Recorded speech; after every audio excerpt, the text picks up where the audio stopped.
Start. When a court is considering whether punishment of termination from service imposed upon a bank employee is shockingly excessive or disproportionate to the gravity of the proved misconduct, the loss of confidence in the employee will be an important and relevant factor. Stop.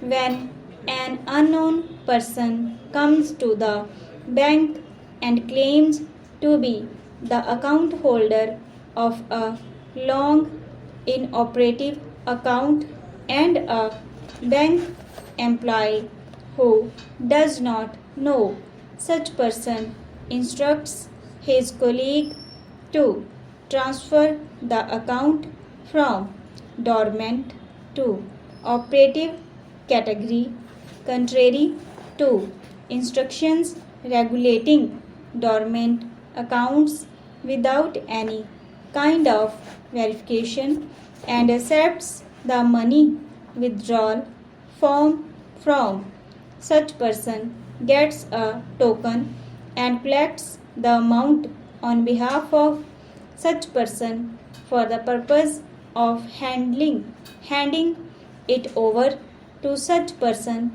He in effect enables such unknown person to withdraw the amount contrary to the banking procedures, and ultimately, if it transpires that the person who claimed to be account holder was an impostor, the bank cannot be found fault with if it says that it has lost confidence in the employee concerned.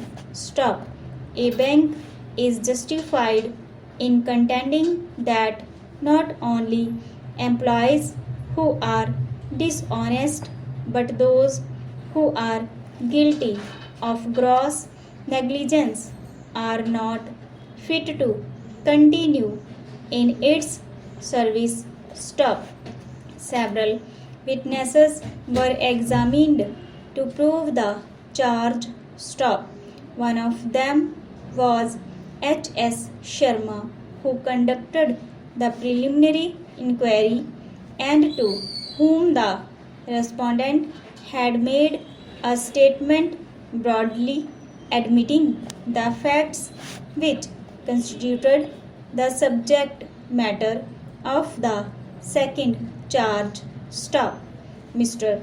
Rawal, who was the cashier, and C. Oja, the officiating branch manager, were also examined. Stop.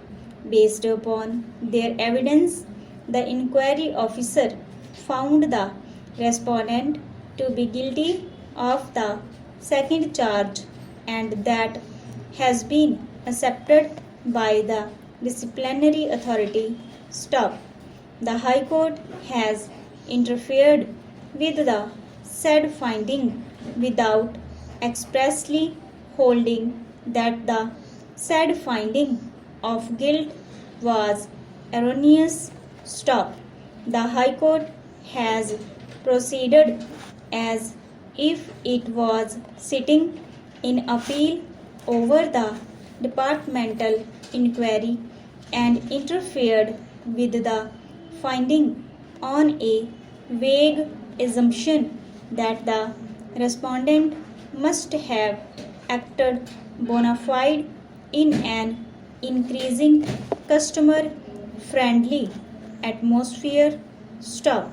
There was no justification for the division bench to interfere with the finding of guilt. Stop.